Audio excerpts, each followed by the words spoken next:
Ramdam na ang tagtuyot sa ilang probinsya sa bansa dulot ng El Nino. Kaunti lang ang naaning palay ng mga magsasaka sa Naik, Cavite.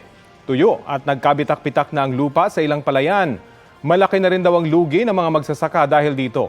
Ang panawagan nila, bigyan sila ng panggastos sa patubig. Natutuyo na rin ang ilang balon sa Sarat, Ilocos Norte dahil sa El Nino. Kaya ang mga residente nag-iigib na ng tubig sa mga ilog o bumibili ng mga purified na tubig.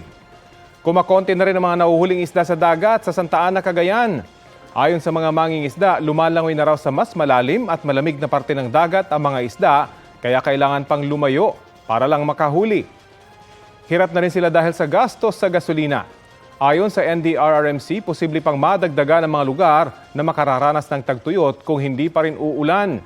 Pinaghahandaan na rin daw ng gobyerno ang pagsasaayos sa irigasyon, cloud seeding at ayuda para sa mga magsasaka. Makakatulong rin daw kung magtitipid ang lahat sa pagkonsumo ng tubig.